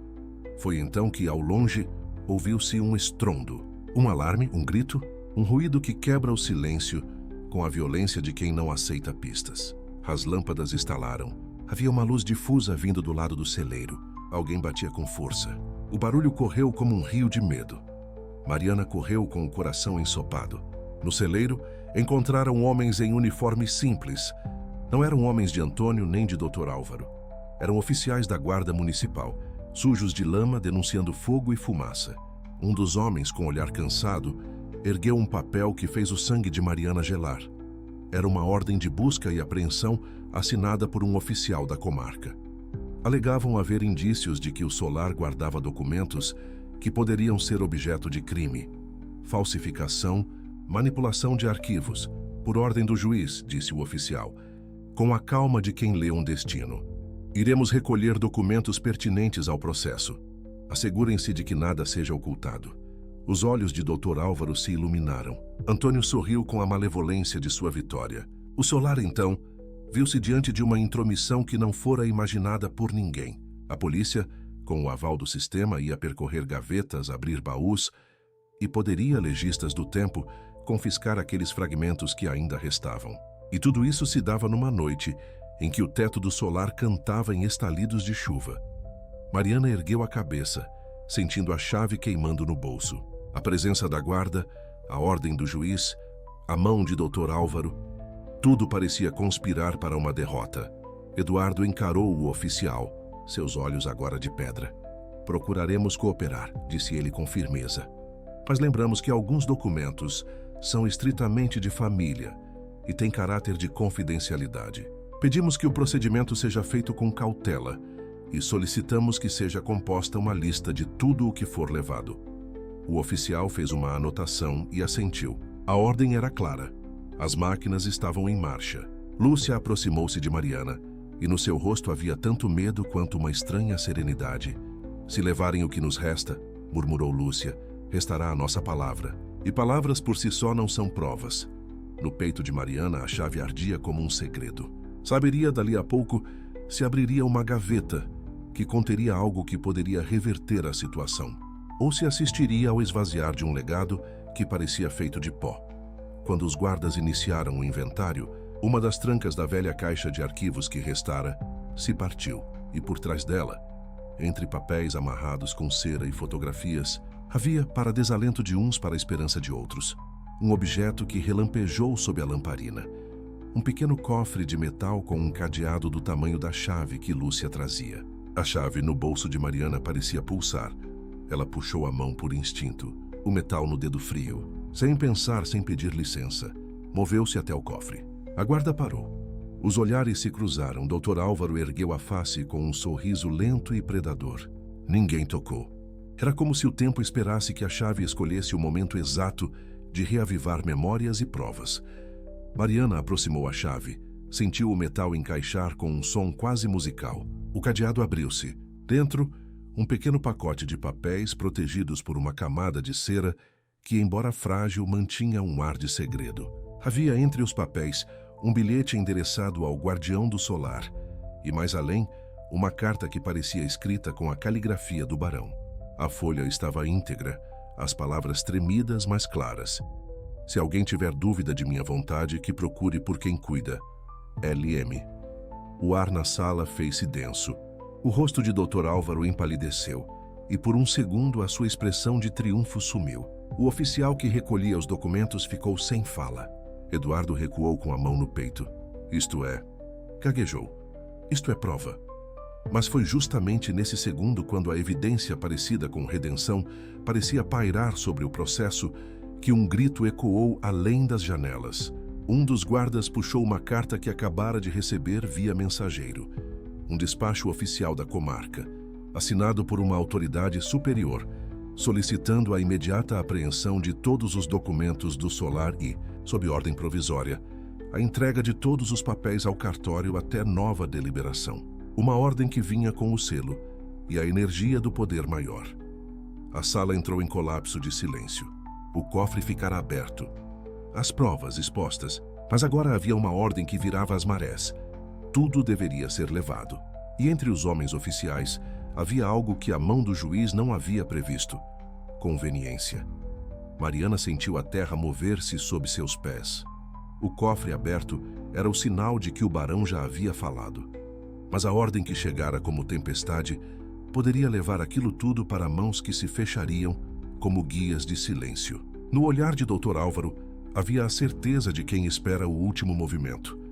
Ele sabia que, ainda que o cofre tivesse sido aberto, a sua posse cabia à burocracia. E ali, no centro do salão, quando a chuva batia no telhado e as vozes se misturavam em frases curtas, uma pergunta fez-se verbo. Seria o suficiente abrir uma porta para que o tribunal de papel reconhecesse a vontade viva de um homem morto? Ou a máquina do poder e do dinheiro encontraria sempre um recurso para neutralizar o que é frágil? Mariana segurou o bilhete do barão com mãos que tremiam. Lúcia, ao seu lado, olhou-a e sorriu como quem conjura coragem à filha. Faça-o, disse Lúcia, quase inaudível. Diga o que vês. Use as palavras do teu pai. Use a chave. Mas antes que Mariana pudesse levantar a voz, antes que conseguisse pronunciar qualquer coisa que prendesse a legalidade, num vestígio de verdade, a porta do salão se entreabriu e uma figura conhecida entrou com pressa. O mensageiro que outrora trouxera a execução provisória. Trazia um novo envelope. Ao abri-lo, o rosto do mensageiro empalideceu. A letra do despacho trazia uma assinatura que, naquele corpo, fizera uma tensão. Alguém do tribunal alegara motivos de interesse público para suspender a entrega dos documentos ao solar e ordenara a remoção de tudo para a guarda da comarca até que uma perícia superior, a ser designada, pudesse examiná-los. Dr. Álvaro sorriu sem alegria. Antônio cerrou o punho. A burocracia, novamente, mostrara-se como rede indestrutível. Mariana olhou a chave, o bilhete do barão, a mãe, os rostos que agora pareciam tão pequenos contra a vastidão da lei. Tudo estava ali, tão perto e tão longe. O solar permanecia, pelo menos por hora, em estado de proteção por terceiros, mas a sensação era de que o que lhes pertencia estava sendo movido para longe de suas mãos, e com ele, talvez, a possibilidade de um destino que não fora escrito por quem o vivia. O juiz adiou a deliberação para o dia seguinte. A guarda levou consigo uma caixa de documentos. O cofre, agora por ordem, permaneceria no cartório. A lombada das provas saía fora de suas paredes, como se fosse parte de sua história arrancada de um corpo.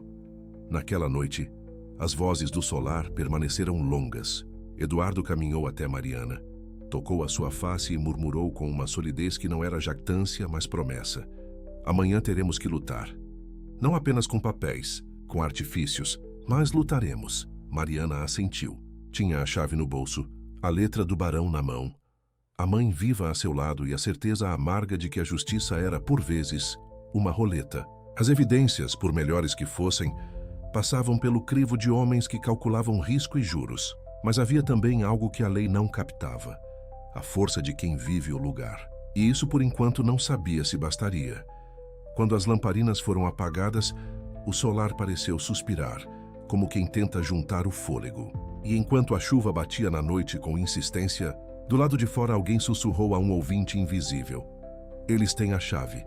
Do outro lado, nas sombras, um homem respondeu com a mesma calma glacial que sempre tivera: "E veremos se um pedaço de metal fará diferença contra as redes que amarram o poder." A última imagem foi a de Mariana, sozinha na biblioteca, olhando para a chave que ainda brilhava, pequena e quente no bolso. A mão que tocava a peça tremia, mas não por medo, por determinação. Havia ali uma promessa que rasgava o véu do medo. Abrir aquela coisa significava enfrentar o mundo, que ela já não podia retroagir. Quando fechou os olhos pela primeira vez desde que descobrira o codicilo, teve a sensação de que a batalha ia começar de verdade, e que para vencê-la, precisaria não apenas das palavras e das provas, mas de coragem que carregava o risco de perder, de amar e de se confrontar com aquilo que o solar fazia nas entranhas.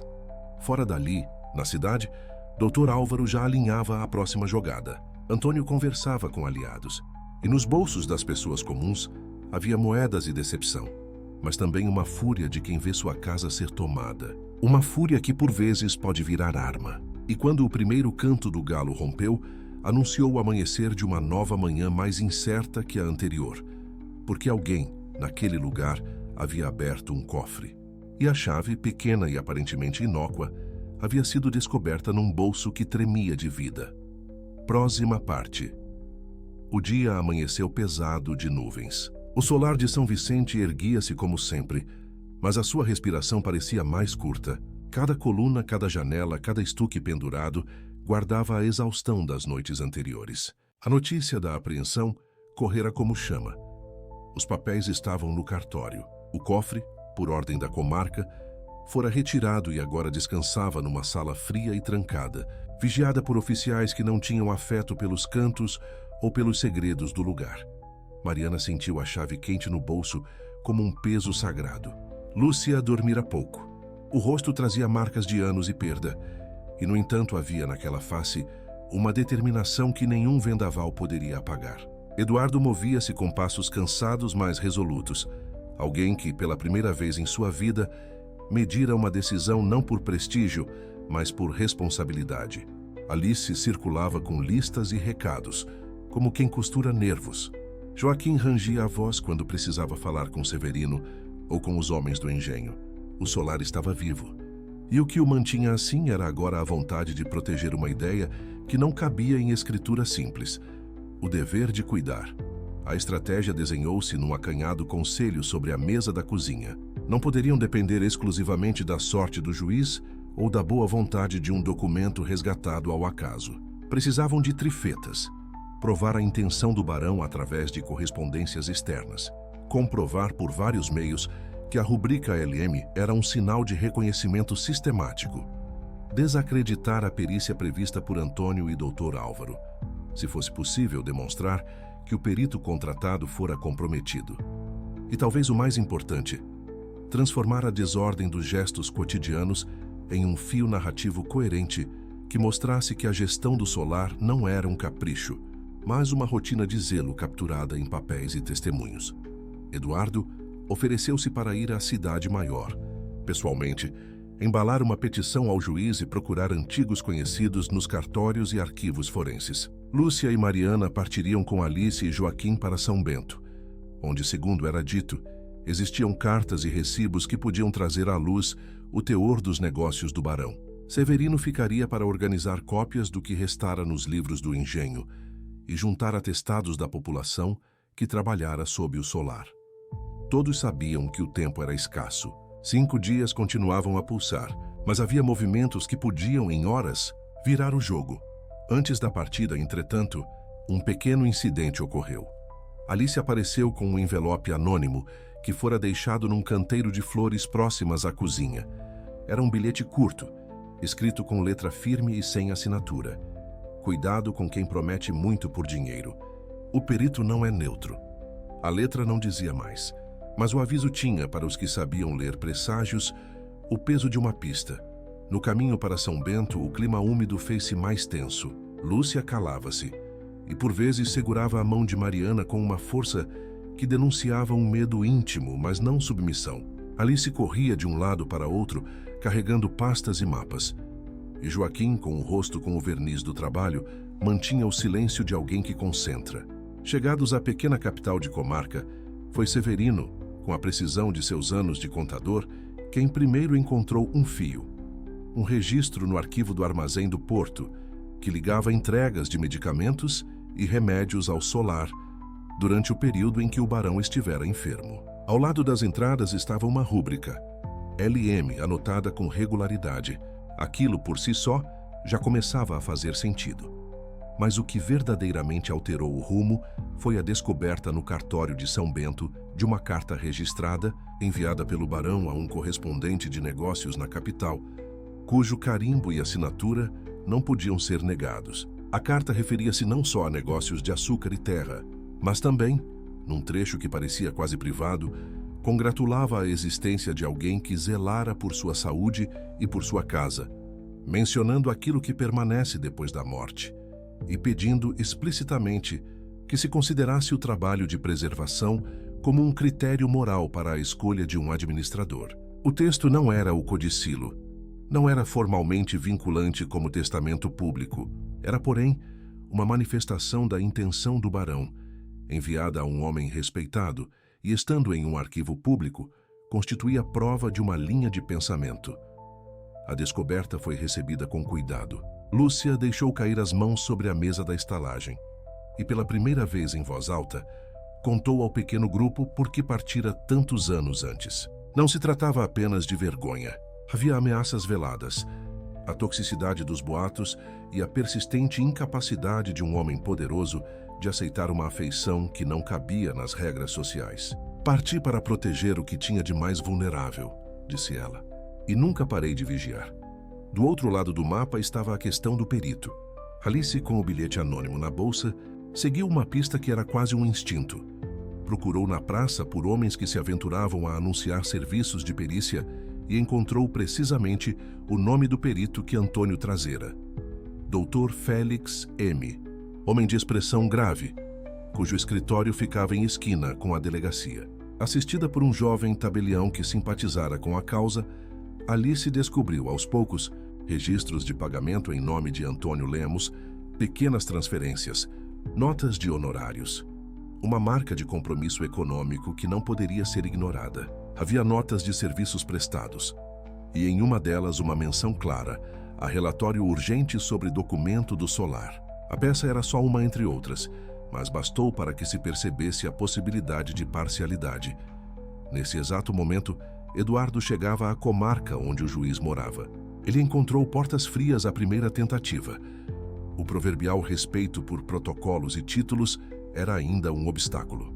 Mas o homem do solar havia mudado o tom, traduzindo suas solicitações em argumentos civis, preservação do patrimônio, risco social e, sobretudo, a existência de um bilhete enviado a um homem de negócios na capital, que atestava a intenção do barão de que o cuidado pesasse. O juiz ouviu-o com atenção surpreendente. Não prometeu nada. Apenas pediu prudência e disse que toda a prova seria devidamente considerada. A corte, nesse instante, estava menos impermeável do que antes, porque os fatos começavam a desenhar-se em várias frentes. No quarto dia, quando o juiz ainda ponderava a extensão da custódia dos papéis, o solar sofreu um novo ataque de medo. Alguém mal intencionado, possivelmente amando dos que queriam a venda apressada, espargiu pela vila boatos de que a propriedade seria dividida em lotes e vendida. A multidão, que antes fora de curiosos, poderia transformar-se numa onda de rejeição. Eduardo, vendo o perigo, saiu às ruas, não com o gesto de quem impõe ordens, mas como quem fala de futuro. Ele explicou com voz baixa e firme que preservar o solar não era um capricho de nobreza. Era garantir a subsistência de muitas famílias, evitar rupturas e manter um modo de vida. E, de modo surpreendente, o velho orgulho dos funcionários foi substituído por uma aliança. Os rostos que outrora se limitavam a tarefas domésticas agora se alinharam para defender o lugar. Eram testemunhas vivas, com nomes e memórias, e isso, à sua maneira, já era uma prova. O quinto dia trouxe a audiência decisiva. A comarca havia se transformado num palco minúsculo. Pessoas da vizinhança, alguns fazendeiros curiosos, jornalistas de jornais regionais e os procuradores das partes ocuparam os bancos. O juiz, um homem não jovem, mas firme, abriu a sessão com voz austera. Dr. Álvaro apresentou o seu arsenal técnico, perícia grafotécnica em andamento, prova de anacronismos na letra do codicilo, relatos que pretendiam fragilizar tanto o bilhete como a ideia de que iniciais pudessem ter força suficiente para alterar um destino jurídico. Antônio observava com arrojo, esperando a decisão que lhe seria favorável. A defesa, entretanto, entrou com algo que jamais Dr. Álvaro esperara. Mariana, em pessoa que até então se mantivera na sombra, pediu palavra. O juiz olhou-a demorado. Havia nela uma mistura de timidez e coragem que despontava como aurora. Quando conseguiu falar, a primeira coisa que fez foi admitir aquilo que jamais confessara em grande voz. "Sei ler e sei escrever", disse ela com voz que tremia nos primeiros segundos e logo abriu-se em firmeza. A revelação sacudiu a sala. Não por vaidade, mas por força estratégica. Quem poderia alegar que uma criada não soubesse ler se a própria criada começava a explicar, com precisão, que a rubrica LM não era um capricho, mas um padrão atestado em documentos coetâneos? Mariana pediu permissão para ler alguns trechos dos documentos que encontrara e relatou o contexto de cada um. Os talões do engenho com rúbrica, as entradas do hospital, a carta registrada de São Bento. Falou da rotina dos concertos, de quem assinava notas, de como o barão, nos seus últimos meses, encontrava-se fragilizado e por isso costumava rubricar com LM, para assinalar coisas que deixava à guarda de alguém. O tom da sua fala foi técnico e poético ao mesmo tempo. Ela lia números com a mesma clareza com que dizia as palavras guardadas do pai. Ao final, pediu que o juiz considerasse todas as evidências não como peças isoladas, mas como uma cadeia que contava a história do cuidado. Dr. Álvaro reagiu com violência. Levantou questões sobre a legitimidade da amostragem de documentos, buscou diluir a força dos testemunhos e pediu que se aguardassem os laudos. Parecia preparar-se para desmontar peça por peça. Porém, a defesa tinha guardado um trunfo.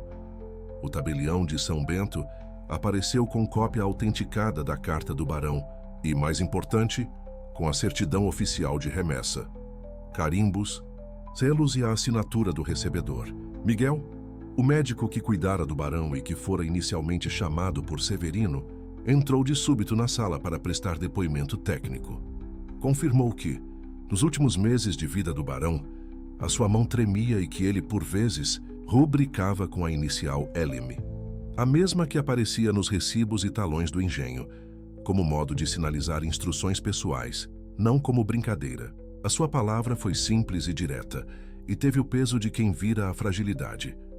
Quando a batalha parecia pender para o lado da verdade, Dr. Álvaro tocou um sino. Trouxe o perito indicado por Antônio. O homem, com o olhar de quem falara muito e dizia pouco, apresentou um laudo desfavorável, alegando que a carta, embora parecesse escrita pelo barão, continha variações de ínclise e um padrão de tinta que, segundo a sua leitura, dava margem para dúvidas sobre a autenticidade do codicilo.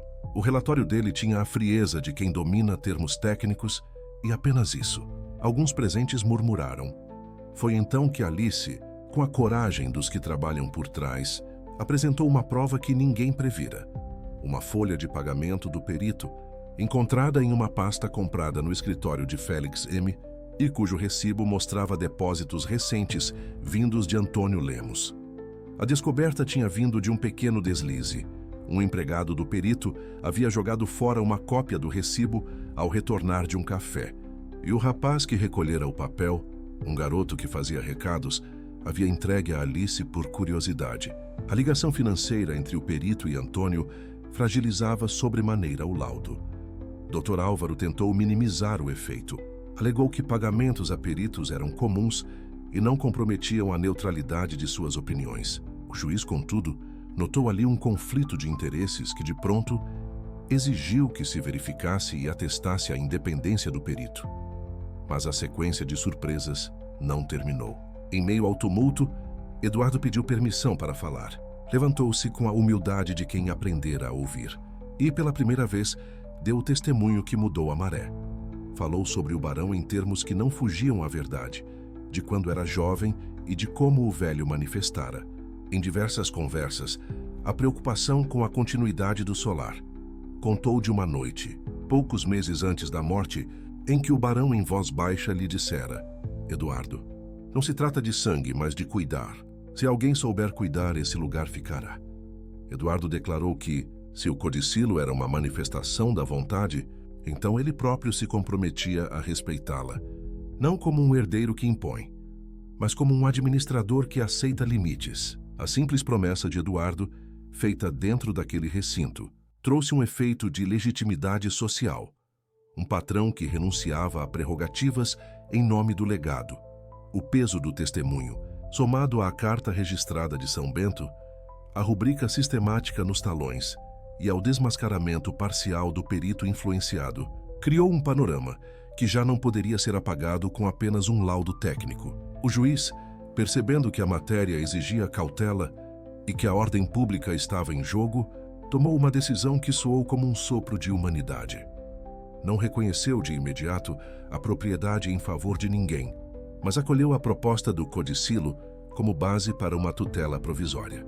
Determinou que o solar permaneceria em administração temporária sob um comissário nomeado pela comarca, alguém de confiança, responsável por preservar bens e garantir a subsistência das pessoas ligadas à propriedade, até que a perícia final pudesse se concluir, e ordenou que se reunisse imediatamente uma comissão que incluísse um representante dos trabalhadores, o Sr. Eduardo e a Sra. Lúcia Monteiro, para organizar a administração provisória. A sentença não era uma vitória absoluta, pois a questão da propriedade jurídica permanecia em aberto, mas foi um triunfo prático.